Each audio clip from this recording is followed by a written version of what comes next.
నమస్తే గుప్తా గారు. అసలు వామనుడు త్రివిక్రముడుగా మారిన తీరులో అటు విద్యారంగం కానీ, ఇటు వ్యాపార రంగం కానీ, ఇంకా ఆధునిక సాంకేతిక రంగం, ఇది కాకుండా ఇంకా సేవా రంగం, ఇన్ని రంగాలలో మీరు అసలు ఏ విధంగా ఇంత ప్రగతి సాధించారు కదా, ఇది ఎలా సాధ్యమైంది? అసలు మీ ప్రస్థానం ఎక్కడి నుంచి మొదలైంది చెప్తారా మా ప్రేక్షకులకి? Thank you madam. నేను యాక్చువల్గా భీమవరంలో డిఎన్ఆర్ కాలేజ్ హై స్కూల్లో తెలుగు మీడియంలో నేను 10th వరకు చదవడం జరిగింది. ఆ స్కూల్లో బెస్ట్ అవుట్ స్టాండింగ్ స్టూడెంట్ కింద హానర్ కూడా చేశారు. అట్లానే ఇంజనీరింగ్ వచ్చేసి ఎస్ఆర్కే ఇంజనీరింగ్ కాలేజ్ భీమవరం, అందులో most out standing ఆలమ్ని list 40 years లిస్ట్లో కూడా నన్ను కాలేజ్ వాళ్ళు యాడ్ చేయడం జరిగింది. NIT Warangal MTech centre for transportation ఇంజనీరింగ్లో distinguished young alumni professional achievement award విన్నర్గా నేను 32,000 మంది ఎన్ఐటి వరంగల్ స్టూడెంట్స్ అబ్రాడ్లో వర్క్ చేసిన వాళ్ళ నుంచి 1961 నుంచి చదివిన వాళ్ళ నుంచి సెలెక్ట్ అవ్వడం జరిగింది ఇంటర్నేషనల్ కమిటీ ద్వారా. అట్లనే MBA Symbiosis international university business management అబ్రాడ్లో చేయడం జరిగింది. సో మొత్తం నా కెరీర్ అంతా కూడా best outstanding student alumni award తీసుకుని కొన్నిసార్లు యూనివర్సిటీ ర్యాంక్స్ కూడా సాధించడం జరిగింది.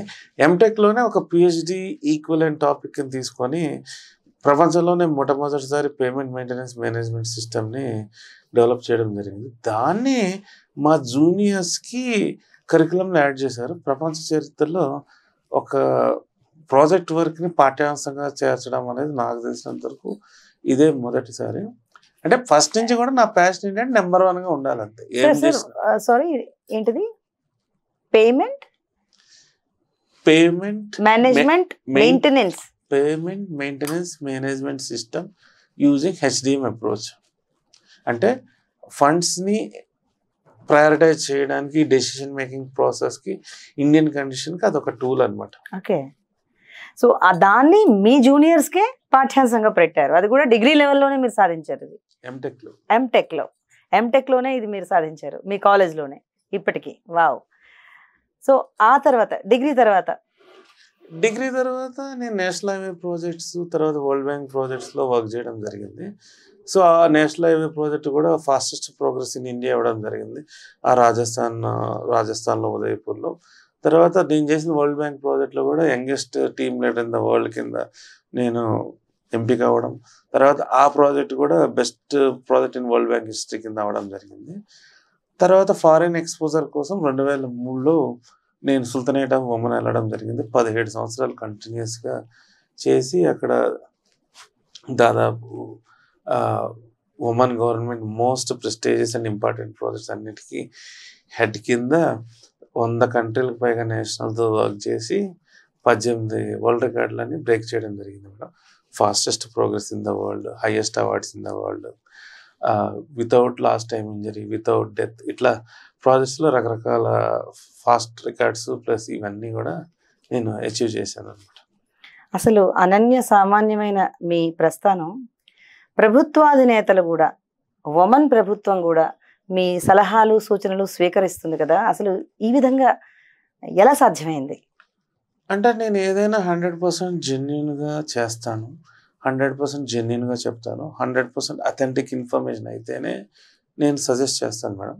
సో ఏదైనా కూడా డీప్గా రీసెర్చ్ చేసినాకనే దాని గురించి చెప్పడం నా పాలసీ అనమాట.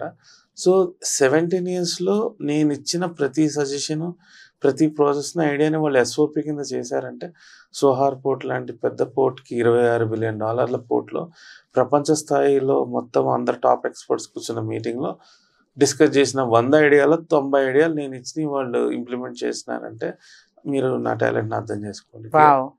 ఆ రోజున ఫ్రాన్స్ నుంచి ఉన్నారు, అమెరికా నుంచి ఉన్నారు, 100 పైగా దేశాలు ఉన్నాయి అక్కడ.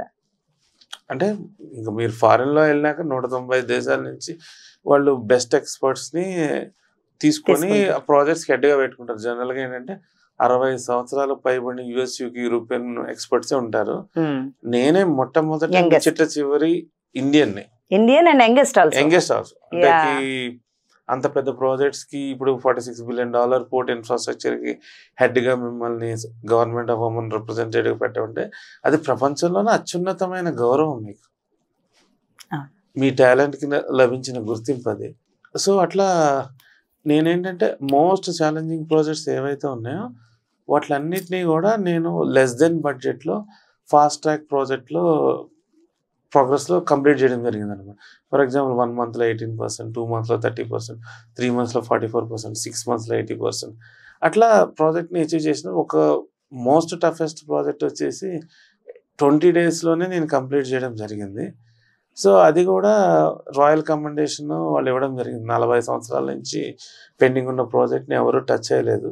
నేను దాన్ని ఛాలెంజింగ్గా చేసుకొని 20 daysలో దాన్ని విత్ వరల్డ్ క్లాస్ స్టాండర్డ్తో హ్యాండ్ ఓవర్ చేశాను అనమాట. అప్పుడు excellence award government of women నుంచి కూడా వచ్చింది.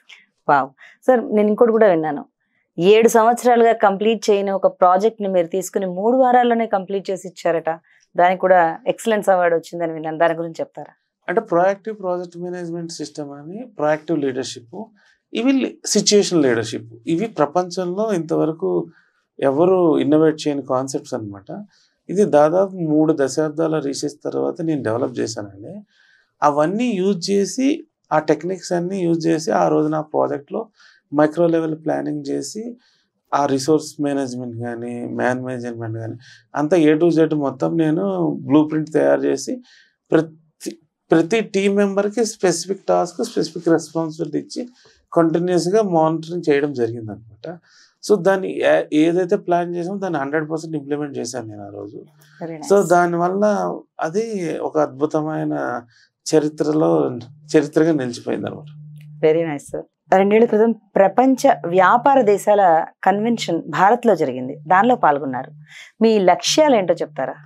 భారతదేశాన్ని ప్రపంచంలో నెంబర్ 1 స్థానంలో తీసుకెళ్ళాలి విశ్వభారత్ అనేది నా 30 సంవత్సరాల మిషన్.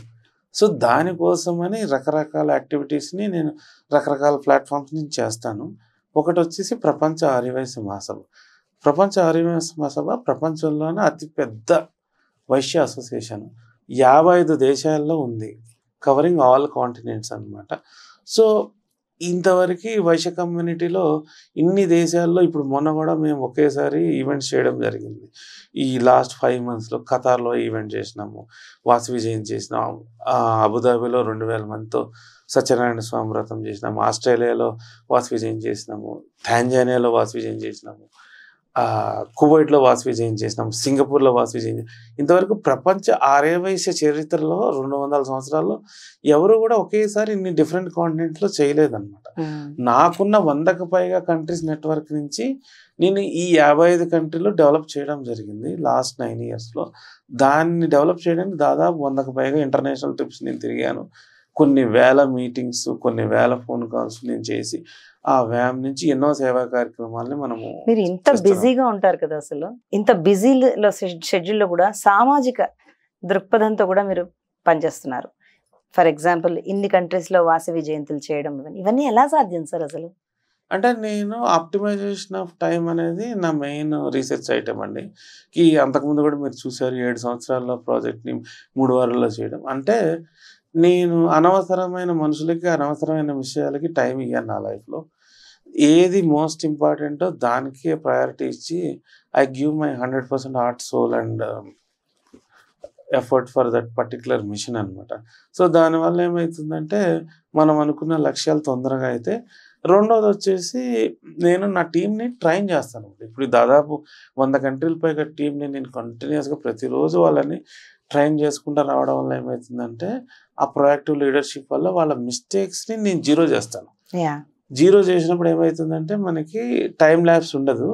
సో 1 అడుగు ముందుకి 10 అడుగులు వెనక్కి లేకుండా ఎప్పుడైతే మీరు పర్ఫెక్ట్ ట్రైనింగ్ వాళ్ళకి ఇస్తారో వాళ్ళు అత్యుత్తమ స్థాయిలో వాళ్ళు పెర్ఫార్మెన్స్ చూపిస్తారు. మనకి ల్యాబ్స్ లేకుండా మనకి వర్క్ నడుస్తుంది అనమాట. ప్రపంచంలో ఎకానమీ ఎలా ఉన్నా సరే భారతదేశంలో ఎకానమీ ఇంత స్టేబుల్గా ఈనాడు ఉండడానికి కారణం మాస్టర్ మైండ్. దీని వెనకాల ఉన్న మాస్టర్ మైండ్ మీరే అని మాకు తెలుసు. ఎందుకంటే ఇన్వెస్ట్మెంట్ ముఖ్యమైనది. ఆ ఇన్వెస్టర్స్ సమ్మిట్ 2016లోనే మీరు భారతదేశానికి, ముఖ్యంగా ఆంధ్రప్రదేశ్కి తీసుకొచ్చారు. సో దాని గురించి మా ప్రేక్షకులకు చెప్పండి sir. As a transport economist కింద 195 కంట్రీస్ నేను రీసెర్చ్ చేసి ఇండియాలో మిస్సింగ్ కాంపోనెంట్స్ ఏంటి అనేది స్టడీ చేయడం జరిగిందండి. సో అందుకని చెప్పి 60 సంవత్సరాల భారతదేశ చరిత్రలో 60-70 సంవత్సరాల చరిత్రలో 1947 నుంచి మనం ఎప్పుడు కూడా ఇన్వెస్టర్ సమితి అనేది మనం చేయలేదు. అందుకని దాదాపుగా 16 అవర్స్ నేను ఏపీ ముఖ్యమంత్రి చంద్రబాబు నాయుడు గారి ఆఫీస్లో ఇన్విటేషన్ మీద నేను 2 days ఒమన్ నుంచి వచ్చి ఆ చీఫ్ సెక్రటరీ వాళ్ళందరితో కూర్చొని మనం డిస్కస్ చేసి end to end process investor summit చేయాలని ప్రపోజ్ చేయడం జరిగింది. అసలు ఇన్వెస్టర్ సమిట్ 60 years నుంచి జరగలేదా? ఈ విషయం ఎవరికి తెలియదు. చూడండి, మీరు చరిత్రను చదవండి. ఇండియాలో ఫస్ట్ ఇన్వెస్టర్ సమిట్ అనేది మీరు గూగుల్లో సెర్చ్ చేసుకున్న విశాఖపట్నంలో జనవరి 2016లో జరిగింది. అక్టోబర్ 2015లో నేను దీనికోసమనే ఒమన్ నుంచి 2 రోజులు ముఖ్యమంత్రి చంద్రబాబు నాయుడు గారి ఆహ్వానం మీద వచ్చి చీఫ్ సెక్రటరీతో మొత్తం సిఆర్డి వాళ్ళతో అందరితో కూడా నేను దాని గురించి నా ఐడియాస్ 16 hours మీటింగ్స్ చేయడం జరిగింది. అది భారతదేశ ఎకానమీని చరిత్ర సృష్టించిన సువర్ణాక్షరాలతో లిఖించదగ్గ కాన్సెప్ట్ అనమాట. ఎందుకంటే ఆ ఇన్వెస్టర్ సమిట్ నేను ఏదైతే స్టార్ట్ చేశానో ఆంధ్రాలో, గుజరాత్లో, ఈ రోజున ప్రతి స్టేట్లో ఇంక్లూడింగ్ తమిళనాడు అన్ని స్టేట్స్లో వాళ్ళు చేస్తున్నారు. దానివల్ల ఎన్నో ఇన్వెస్ట్మెంట్లు, foreign direct investments, FIIs liberalisation ద్వారా ఇండియన్ ఎకానమీ అట్రాక్ట్ చేయడం జరిగింది. దానివల్ల మన ఎక్స్పోర్ట్స్ కూడా పెరిగినాయి. ఈ రోజు జీడిపి గ్రోత్ కి అది కూడా one of the most important reason. Definitely. ఎందుకంటే ఇది ఒక్క స్టేట్ మన ఆంధ్రతో సరిపెట్టలేదు. తర్వాత ప్రతి స్టేట్ కూడా దీన్ని అడాప్ట్ చేసుకుంది, ఇంప్లిమెంట్ చేసింది. దానివల్ల మొత్తం రాష్ట్రాలన్నీ కూడా అంటే నా బ్రెయిన్ చైల్డ్స్ ఏవైతే ఉన్నాయో banking from home, investors Samit, Amaravati world class capital, vision 2024 development of transportation sector, digital India, Hyderabad global city, cosmetic, ఇవన్నీ నా బ్రెయిన్ చైల్డ్. సో నా లక్ష్యం, నా ధ్యేయంకి భారతదేశంలో ఉన్న ప్రతి భారతీయుడు నెంబర్ 1 కింద ఈ దేశం ఎదుగుతూ ఉంటే వాళ్ళు ఈ టెక్నాలజీ యొక్క ఫ్రూట్స్ని కానీ లేకపోతే మనం దాన్ని వాళ్ళు అనుభవిస్తూ ప్రపంచంలోనే సూపర్ పవర్గా ఇండియా ఉండాలి. మనం వేరే దేశాలకు వెళ్ళడం కాదు, వేరే దేశాల వాళ్ళు మన దగ్గరకు వచ్చి పనిచేయాలి. ఇండియానే ఒక యూరోప్ కింద, ఒక దుబాయ్ కింద ఎందుకు చేయకూడదు అనేది నా మిషన్. Correct sir. ఇప్పుడు మిమ్మల్ని చూస్తుంటే నాకు ఇంకొక విషయం గుర్తొస్తుంది, మేధో వలస.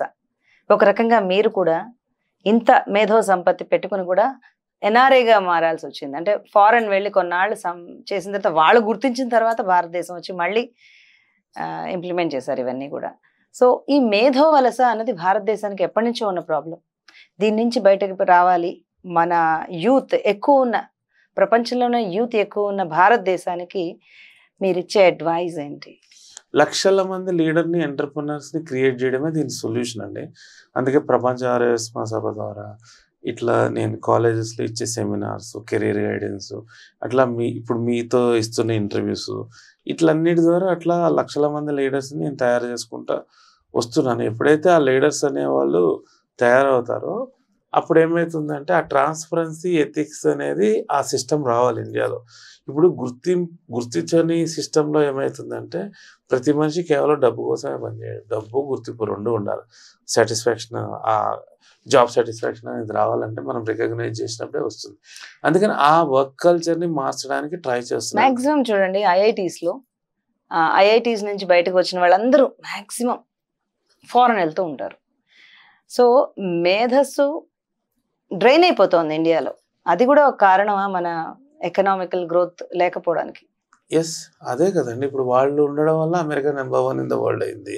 వాళ్ళు మన దగ్గర ఉంటే ఒక మైక్రోసాఫ్ట్ కంపెనీని మనమే ప్రొడ్యూస్ చేసేవాళ్ళం. ఇప్పుడు మనం వెళ్ళి వేరే వాళ్ళకి ప్రపంచంలో హెచ్పి కంపెనీని లేకపోతే ఐఫోన్ కంపెనీ, నా friend iPhone main master mind అనమాట ఈ స్టీవ్ జాబ్స్ దగ్గర, ఆయన కూడా మన యూఎస్ నుంచి వచ్చి నన్ను కలవడం జరిగింది. సో ఇక్కడ సరైన వర్కింగ్ అట్మాస్ఫియర్, సరైన గుర్తింపు మనం ఇచ్చి ఆ లక్షల కోట్ల లాస్ ఏదైతే ఈరోజు ఇండియా చూస్తుందో దాన్ని మనము ఆపగలిగితే ఈ అమెరికా కూడా మనల్ని స్టాప్ చేయలేదు ఫ్యూచర్లో. సార్, అసలు డిజిటల్ ఇండియా అన్న మాట 2002లో ఎవరి కలలో కూడా రాని విషయం. అలాంటిది 2002లోనే డిజిటల్ ఇండియా అని చెప్పి అబ్దుల్ కలాం గారికి మీరు సూచించారట ఈ విషయం. అసలు ఎలా సాధ్యమైంది? ఇప్పుడు అయితే అందరికి ఏ కూరగాయల దగ్గరికి వెళ్ళినా, ఎవరు చేసినా సరే చిల్లర విషయం ప్రాబ్లమే లేదు. ఎందుకంటే అందరి దగ్గర చక్కగా అవి స్కాన్ చేసేవి ఉన్నాయి, స్కానర్స్ ఉన్నాయి, అందరూ డబ్బులు ఇచ్చేసుకుంటున్నాం. సో డిజిటల్ ఇండియా ఇప్పుడు ఇంత స్థాయికి రావడానికి కారణం 2002లో మీరు వేసిన విత్తనం అని అబ్దుల్ కలాం గారికి పైగా ఈ సలహా సూచించారు అని చాలా తక్కువ మందికి తెలుసు. దీని గురించి మా ప్రేక్షకులకు చెప్తారు. అంటే నేను మీకు చెప్పాను కదండి, India number 1 in the world అవ్వాలనేది నా ప్యాషన్. సో అట్లా ఏమేమి బాటిల్ నెక్స్ ఉన్నాయనేది ఆలోచించాను. ఎందుకంటే రెట్టేపిజం అనేది మనల్ని చాలా పట్టి పీడించింది అనమాట. దాదాపు 5 దశాబ్దాలు ఇండియా నలిగిపోయింది రెట్టేపిజంతో. గవర్నమెంట్ ఆఫీసుల్లో నెలల తరబడి పనులు కాకుండా ఈ పీపుల్ సిస్టమ్ రన్ చేస్తున్నారు కదా, system should run the people, అదే సొల్యూషన్. అట్లా ఆ థాట్ ప్రాసెస్ నుంచి పుట్టిందే డిజిటల్ ఇండియా. డిజిటల్ ఇండియాలో ఏమైతుందంటే మొత్తం అన్ని మనం ఆన్లైన్ తీసుకొచ్చినప్పుడు ఏమైతుందంటే అకౌంటబిలిటీ పెరుగుతుంది, ట్రాన్స్పరెన్సీ పెరుగుతుంది, సిస్టమ్ లో స్పీడ్ వస్తుంది. ఇప్పుడు ఇదివరకు మనం బ్యాంక్ అప్లికేషన్ అన్ని చేత్తో ఫిల్ చేసి ఇచ్చేవాళ్ళం. ఈ రోజు డిజిటల్ ఇండియా ఇప్పుడు ఏమన్నా వాళ్ళు టక్ వాళ్ళే ఇంటికి వచ్చి అప్లికేషన్ చేస్తారు, అప్లికేషన్ వేసి 24 hours లో మేము ఇస్తున్నామని. సో అక్కడ ఆ అకౌంటబిలిటీ ఇదివరకు లేదు, ఎందుకంటే అడిగేవాళ్ళు లేడికి అది చాలా కష్టంకి ఆ లీడర్షిప్ లో హైరార్కీలోకి వీళ్ళు పనిచేస్తున్నారా లేదా అనేది. సో దీనికి పర్మనెంట్ సొల్యూషన్ వెతకాలని చాలా సంవత్సరాలు ఆలోచించినాక నాకు వచ్చిన ఐడియా డిజిటల్ ఇండియా అనమాట. అప్పుడు ఏమైందంటే గవర్నమెంట్ డిపార్ట్మెంట్లన్నీ డిజిటల్ కనెక్ట్ చేయండి, ఆన్లైన్ టెండర్స్కి వెళ్ళండి. అప్పుడు ఆ గ్లోబల్ స్టాండర్డ్స్, గ్లోబల్ ఎకానమీస్ తో పాటు మనం కూడా, ఎందుకంటే ఎన్నో వేల లక్షల కోట్ల ప్రజాధనం వృధం అవుతుంది. ఎందుకంటే ప్రభుత్వ ఉద్యోగులు పనిచేయకపోవడం వల్ల. ఇప్పుడు ఒక ప్రాజెక్ట్ కోసం ఒక ఎంటర్ప్రినర్, నాకు తెలిసిన ఎంటర్ప్రినర్స్ సంవత్సరాలు వాళ్ళ పర్మిషన్ కోసం తిరిగి వేస్ట్ చేసుకుంటున్నారు ఇండియాలో కానీ వేరే దేశాల్లో కానీ. ఎందుకంటే దానికి డిజిటల్ గా అయితే ఏమైతుందంటే మీరు సబ్మిట్ చేసినాక ఆన్లైన్ లో దిస్ ఇస్ పెండింగ్ అనేది మనం చూపిస్తున్నాం అనమాట. సో అందుకని అప్పట్లోనే మొత్తం ఈ డిజిటల్ ఇండియా అనేది అన్ని డిపార్ట్మెంట్లు, స్టేట్ గవర్నమెంట్, సెంట్రల్ గవర్నమెంట్ మొత్తం అన్ని టెండరింగ్ తో సహా డిజిటల్ చేస్తే ఖచ్చితంగా ఎకనామిక్ గ్రోత్ వస్తుందని 20 సంవత్సరాల ముందే నేను ఊహించి దాన్ని చేసిన జరిగింది. అది సూపర్ డూపర్ హిట్ అయింది. ఈ రోజున పళ్ళు అమ్ముకునేవాడి దగ్గర నుంచి ఆఖరికి చెగోడీలు అమ్ముకునేవాడు కూడా ఒక యూపీఐతో వెళ్తున్నాడు అంటే ఆ డిజిటల్ ఇండియా రివల్యూషన్ ని నేను ఆ రోజు క్రియేట్ చేసిన. రెండోది ఆ డిజిటల్ ఇండియాలో మళ్ళీ ఇంకొకటి ఏంటంటే నేను ఆ బ్యాంకింగ్ ఫ్రమ్ హోమ్ అనే కాన్సెప్ట్ కూడా డెవలప్ చేయడం జరిగింది. ఎందుకంటే ఇండియాలో బ్యాంక్ ట్రాన్సాక్షన్ చాలా డిలే అనమాట. బ్యాంకింగ్ ఫ్రమ్ హోమ్ అనే థియరీ అసలు మీరు 2008 నుంచే తీసుకొచ్చారు. ఇది కూడా అప్పట్లో ఇట్స్ ఎ డ్రీమ్. 2008లో బ్యాంకింగ్ ఫ్రమ్ హోమ్ అనేది అసలు ఎవరు ఊహించలేదు. ఇది ఎలా సాధ్యమైంది? అంటే నేను డైలీ ఫేస్ చేసే ప్రాబ్లమ్స్ నుంచి పర్మనెంట్ సొల్యూషన్ చేయడం నాకు అలవాటు అనమాట. అప్పట్లో ఐసిఐసిఐ బ్యాంక్ ఎన్ఆర్ఐ కస్టమర్ గా ఉండేవాడిని.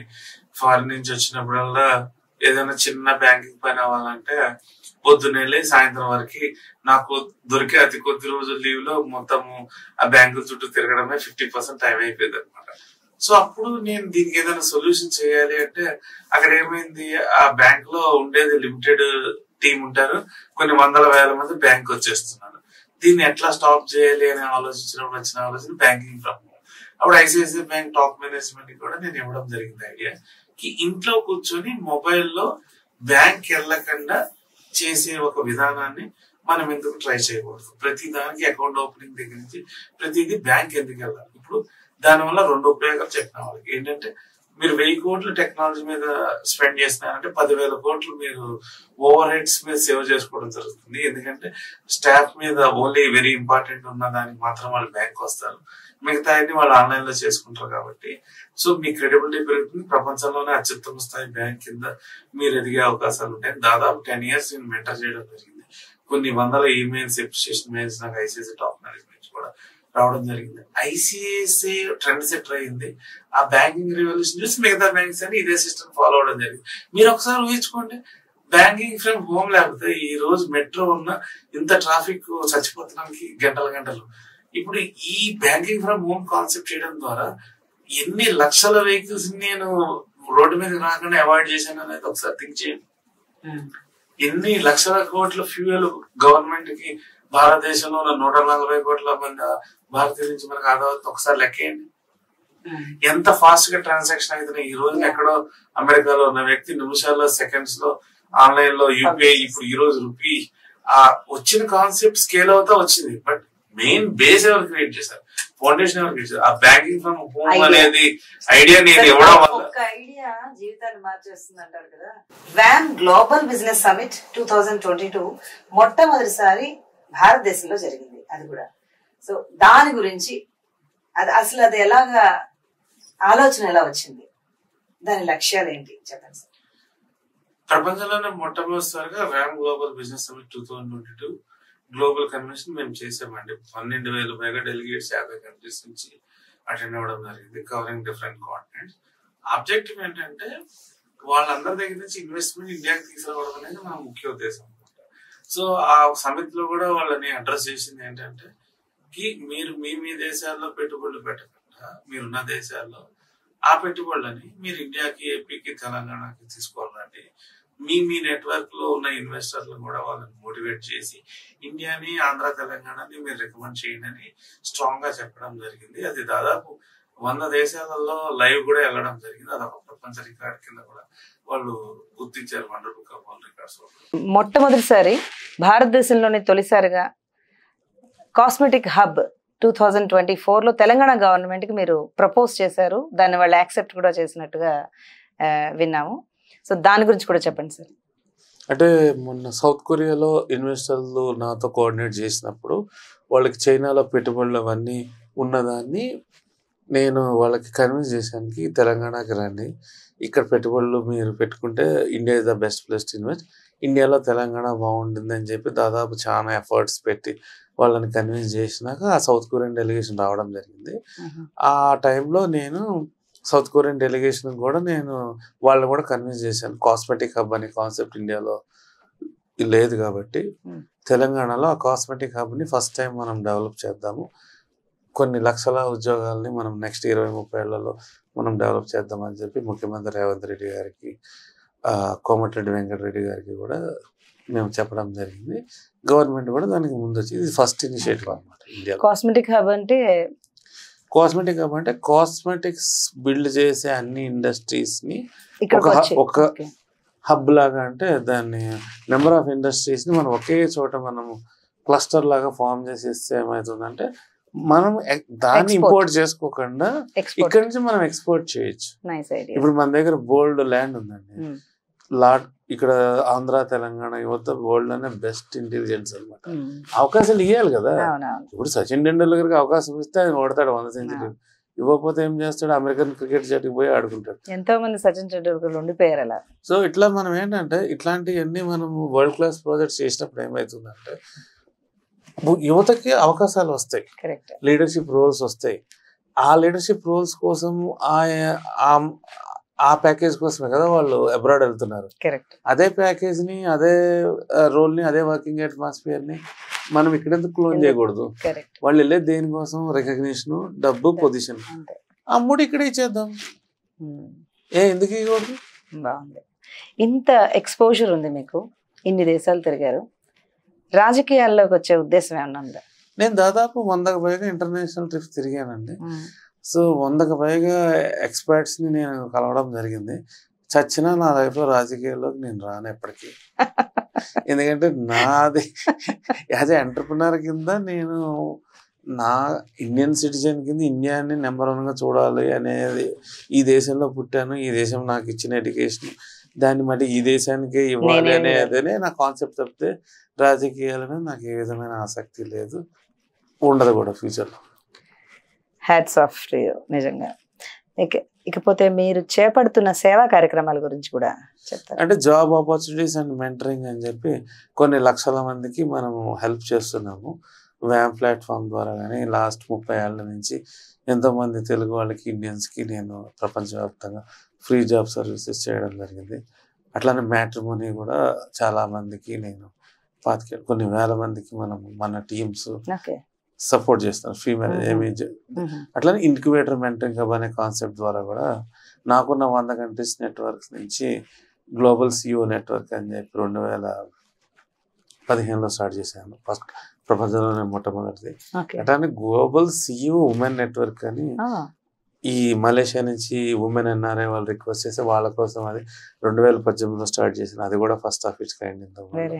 సో ఈ ప్లాట్ఫామ్స్ ద్వారా ఇంక్యుబేటర్ మెంటరింగ్ హబ్ కాన్సెప్ట్ని వాళ్ళ బిజినెస్ స్కేల్ అప్ చేసుకొని ఎక్స్పోర్ట్స్ పెంచుకోవడానికి ప్రపంచవ్యాప్తంగా వాళ్ళు గ్లోబల్ కంపెనీస్ కింద గ్రూమ్ చేసుకోవడానికి కావాల్సిన ఎక్స్పర్టైజ్ని మెంటరింగ్ని నేను చేసుకుంటూ వస్తున్నాను. అట్లా కరోనా టైంలో మేము లక్షల మందికి ఫ్రీ ఫుడ్ ఇచ్చినాము, అట్లనే ఫ్రీ మాస్క్స్ ఇచ్చినాము సైక్లోన్స్ వచ్చినప్పుడు. అట్లనే ఇప్పుడు ఎవరైనా స్టూడెంట్స్ అబ్రాడ్ పోతున్నారు, వాళ్ళకి ఎవరు ఏమీ తెలియదు, వాళ్ళందరికీ అక్కడ నాకున్న 100 గంటల నెట్వర్క్ నుంచి కనెక్ట్ చేయడము, ఓకే, వాళ్ళు అక్కడ సెటిల్ అవ్వడానికి కావాల్సింది చేయడము, వాళ్ళకి పాపం అక్కడ పార్ట్ టైం జాబ్స్ కావాల్సి వస్తుంది, అట్లా నా నెట్వర్క్తో మాట్లాడి వాళ్ళ ద్వారా వాళ్ళకి జాబులు ఇప్పించడము, అట్లా కూడా ఇట్లా ఎన్నో సేవ. అదే కాకుండా లక్షల మంది లీడర్స్ని తయారు చేసే కాన్సెప్ట్లో భాగంగా గత 25 సంవత్సరాల నుంచి ఎన్నో ఇంజనీరింగ్ కాలేజీలు, MBA కాలేజీలు ఇంక్లూడింగ్ NIT వరంగల్లో కూడా వెళ్ళి కెరీర్ గైడెన్స్ మీద మెంటరింగ్ చేయడం జరిగింది. అట్లానే తెలంగాణ గవర్నమెంట్ మొత్తానికి కూడా leadership development courses, entrepreneur development courses కూడా చేయడం జరిగింది. Very nice to hear sir. Next, ప్రభుత్వాలతో మీ సంబంధాలు, వాటి నుంచి మీకు లభిస్తున్న సహకారం, దాని ద్వారా మిగతా దేశాలతో ఈ వ్యాపార సాంకేతిక విజ్ఞాన సంబంధాలను మన దేశానికి ఏ విధంగా అనువుగా మలుచుకోవచ్చు? ఇప్పుడు ప్రభుత్వాలు, ముఖ్యమంత్రులు బాగానే సహకరించారండి. ఇప్పుడు ఏంటంటే ఇన్వెస్టర్ సమిట్ డెలిగేషన్ నేను జర్మనీ నుంచి తీసుకొచ్చాను, కువైట్ మినిస్టర్ డెలిగేషన్ తీసుకొచ్చాను, ఇవాంకా ట్రంప్ డెలిగేషన్ తీసుకొచ్చాను, అట్లానే ఒమాన్ కింగ్ డెలిగేషన్ తీసుకొచ్చాను, లాస్ట్ ఇయర్ ఒమాన్ మినిస్టర్ గారిని టీ హబ్కి తీసుకొచ్చాను, అట్లనే దుబాయ్ రాయల్ ఫ్యామిలీ వాళ్ళు కూడా మనము తీసుకురావడం జరిగింది. సో ఇప్పుడు ముఖ్యమంత్రుల లెవెల్లో మనకేం ప్రాబ్లం ఉండదు, కానీ అక్కడి నుంచి ఏదైతే బ్యూరోక్రసీలోకి వెళ్ళి ఇంప్లిమెంటేషన్ స్టేజ్ వస్తుందో అక్కడ ఇమీడియట్ యాక్షన్స్ తీసుకొని దాన్ని క్లోజ్ చేసుకునే దగ్గరే మనము చాలా ఇంప్రూవ్ అవ్వాల్సిన అవసరం ఉంది. ఎందుకంటే ఎన్నో ప్రపోజల్స్ ఇచ్చినా కానీ దాన్ని ప్రాపర్ ఫాలోఅప్స్ వాళ్ళు చేయకపోవడం వల్ల కొన్ని వేల కోట్ల ఇన్వెస్ట్మెంట్స్ వేరే దేశాలకు వెళ్ళిపోయాయి. అంటే ఆ ఎకో సిస్టమ్ అనేది ప్రతి గవర్నమెంట్లో ముఖ్యమంత్రి గారి దగ్గర నుంచి IASలకు వెళ్ళినప్పుడు అక్కడి నుంచి వాళ్ళు కూడా చాలా బిజీ షెడ్యూల్స్లో ఉంటారు, అన్ని హ్యాండిల్ చేయాలంటే. ఎందుకంటే కొన్ని కోట్ల మందికి వాళ్ళే రిప్రజెంటేటివ్స్ కాబట్టి చేయాలన్నా కూడా కష్టమే. దానికి ఏంటంటే ఒక సపరేట్ బాడీని క్రియేట్ చేసుకోవాలన్నమాట. నేను కూడా ఎప్పుడు చెప్పేది అది ప్రతి ముఖ్యమంత్రికి, సార్ దీనికి ఇప్పుడు for example special economic zone, ఇట్లా investment ministry of investment create చేయండి. ఇంకా మినిస్ట్రీ ఆఫ్ ఇన్వెస్ట్మెంట్ మొత్తం అదంతా ఓకే చేసి ఇప్పుడు ఒక ఇన్వెస్టర్ వచ్చాడంటే వన్ స్టాప్ సొల్యూషన్ అది ఉండాలి. ఇంతవరకు మినిస్ట్రీ ఆఫ్ ఇన్వెస్ట్మెంట్ కాన్సెప్ట్ నాకు తెలిసి ప్రపంచంలో ఎక్కడ లేదు. నేను మీ స్టూడియోలో మీ ముందు ప్రపోజ్ చేస్తాను. ఆ మినిస్ట్రీ ఆఫ్ ఇన్వెస్ట్మెంట్ అనే దాన్ని మనం కనుక చేసుకోగలిగితే ఆ పర్టికులర్ IAS ఓన్లీ ఇన్వెస్ట్మెంట్ సంబంధించి చూస్తాడు. ఆ one stop solution, one stop permission. ఇప్పుడు మీరు 1000 కోట్లు తీసుకుని వచ్చి వీళ్ళందరి చుట్టూ 100 సార్లు తిరగాల్సిన అవసరం మీకు లేదు కదా. మీరు ఇక్కడ తోపవచ్చు, వాళ్ళు ప్రపంచంలో తోపు, వాళ్ళు వచ్చి 1000 కోట్లు పట్టుకొని వాళ్ళ చుట్టూ ప్రదక్షిణ చేయరు. కాబట్టి ఇప్పుడు ఆ ఒక్క ఇన్వెస్ట్మెంట్ వస్తే ట్యాక్స్ ఫర్ ఎగ్జాంపుల్ లాజికల్గా మాట్లాడుతున్నాం, ఒక 10,000 కోట్లు ఇన్వెస్ట్మెంట్ వచ్చింది అనుకున్నాం, గవర్నమెంట్కి 1800 కోట్లు GST కానీ ట్యాక్స్లు కానీ వాళ్ళు రిటర్న్ ఇస్తున్నారు. సో అందులో ఒక 10 కోట్లు పెట్టి ఒక మినిస్ట్రీ సంవత్సరానికి రన్ చేయడం వల్ల వాళ్ళకి వచ్చే నష్టమే ఉంది. మీరు 10 కోట్లు పెట్టినా మేబీ 50,000 కోట్లు కూడా రావచ్చు, ఎవరికి తెలుసు. మినిమంగా నేనేమంటే 100,000 మందిని పెట్టకుండా ఫస్ట్ ఒక 10 మందితో ఒక టీం పెట్టి మినిస్ట్రీ ఆఫ్ ఇన్వెస్ట్మెంట్లో దానికి సంబంధించిన ఆఫీసర్స్, ఫ్రేమ్ వర్క్, ఎకోసిస్టమ్ మీరు డెవలప్ చేయండి. ఇన్వెస్ట్మెంట్ పెరిగే కొద్దీ దాన్ని ప్రపోర్షనేట్గా డెవలప్ చేసుకుంటూ వెళ్ళండి. అప్పుడు ఏమవుతుంది, చీఫ్ మినిస్టర్ గారికి హెడేక్ తగ్గుతుంది, చంద్రబాబు నాయుడు గారికి, రేవంత్ రెడ్డి గారికి. ఇట్లా నాలాంటి ఎక్స్పర్ట్స్ని అందులో కమిటీ మెంబర్ చేయండి. నేను 100 మందిని తెస్తాను మీకు. మీరు గవర్నమెంట్లో రికగ్నిషన్ లేక ఎంతో మంది NRIs నాకు తెలిసి చాలా మంది ఇన్వెస్టర్లు తీసుకురావడానికి రెడీగా ఉన్నారు. ఈ సిస్టంలో ఈ బ్యూరోక్రసీలో ఎవరిని కలవాలి, ఏం చేయాలి ఏంటనేది వాళ్ళు ఫ్లైట్ దిగినాక వాళ్ళు ఎవరికి ఒక ఐడియా ఉండదు. వాళ్ళు వెళ్ళినా వాళ్ళకి అపాయింట్మెంట్స్ దొరకవు, వాళ్ళకున్న షార్ట్ స్పేన్లో మళ్ళీ వెంటనే వెళ్ళిపోవాలి. అలా కాకుండా ఇప్పుడు నాకున్న 100 కంట్రీల నెట్వర్క్ని భారతదేశానికి కానీ, రేవంత్ రెడ్డి గారికి కానీ, మధ్యప్రదేశ్కి కానీ, ఆంధ్రప్రదేశ్కి కానీ, ఏ గవర్నమెంట్ కానీ నేను ఇవ్వడానికి రెడీగా ఉన్నా. నేనేమంటా, నాకు డబ్బులు ఇవ్వమంటలా, క్రెడిట్ అడగటల్లా, ఒక అవార్డు అడగల. చాలా మంది అన్నారు మీరు చేసిన దానికి భారతరత్న ఇవ్వాలి కదండి. నేనన్నా ఈ రోజు వరకు ₹1 నేను మీడియా కోసం ఖర్చు పెట్టి ఇంటర్వ్యూ తీసుకోవాలి. మొన్న ఎవరో ఫోన్ చేశారు, 10,000 ఇవ్వండి ఇంటర్వ్యూ చేస్తాను. టాలెంట్ని గుర్తించి మీరు తీసుకోవాలంటే తీసుకోండి. అది ఒక పేపర్ అవనివ్వండి, ఒక ఇదవనివ్వండి, ఒక అవార్డు అవనివ్వండి. ఈ రోజు వరకు నేను 100% నా టాలెంట్ని గుర్తించి ఇచ్చిన అవార్డులే తీసుకున్నాను. చాలా అవార్డ్స్ కూడా నేను రిజెక్ట్ చేసిన. టాలెంట్ని గుర్తించి చేసిన ఇంటర్వ్యూలు BBC వాళ్ళు చేసిందని ఇంటర్వ్యూ ప్రపంచం మొత్తం నుంచి 190 దేశాల నుంచి ఒమలా చేశారు. ఆయన 19 ఏళ్ల క్రితం వాళ్ళు ప్రపంచవ్యాప్తంగా చేసినారు. అమెరికాలో లైవ్ షోస్ ఇచ్చిన, దుబాయ్ మీడియాలో మాట్లాడినా. ఇంకేం కావాలి నాకు గుర్తింపు? ప్రపంచమే నన్ను గుర్తించింది. సో ఇక్కడ నేను మీడియా అనేది నా ఉద్దేశంలో ప్రజల్ని మోటివేట్ చేయడానికి ప్రపంచంలో ఇంపాసిబుల్ అనేది ఏమీ లేదు. నన్ను పట్టువాదల విక్రమార్కుడు అని మా ప్రొఫెసర్ గారు అనేవాళ్ళు అన్నమాట. దాదాపు 100 మందికి జూనియర్ మోక్షగుండం విశ్వేశ్వరయ్య అంటారు. సో స్టార్ ఐకాన్ అంటారు. సో అట్లా స్టార్ ఐకాన్ కూడా వాళ్ళు నన్ను గుర్తించడం జరిగింది.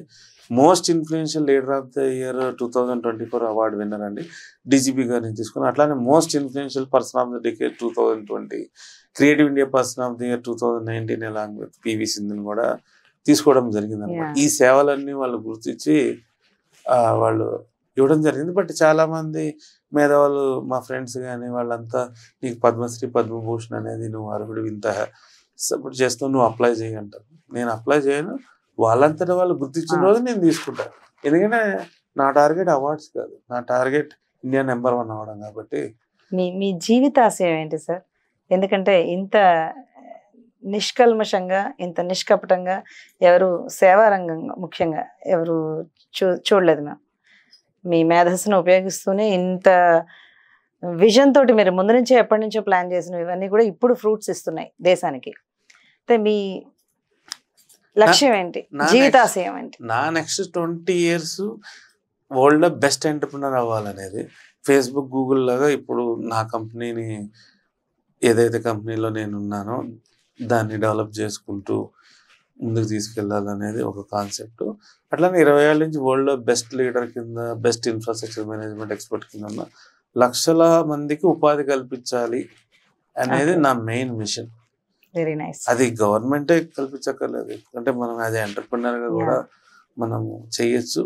అట్లా ఎవరైతే దేశం వదిలి వెళ్ళిపోతున్న NRIs అందరికీ ఈ లక్షల మంది ఉపాధి కల్పించిన వాళ్ళందరినీ వెనక్కి తీసుకొచ్చి వాళ్ళకి సరైన గౌరవం ఇచ్చి ఒక వరల్డ్ క్లాస్ కంపెనీని, అట్మాస్ఫియర్ని క్రియేట్ చేసి వాళ్ళందరినీ దేశ అభివృద్ధిలో భాగస్వాములు చేయాలనేది నా ప్యాషన్. మా ఇండియా నెక్స్ట్ స్టూడియోకి వచ్చి ఇంత విపులంగా ఇన్ని విషయాలు చెప్పినందుకు చాలా చాలా thanks. And I wish you all success in your life sir. Thank you.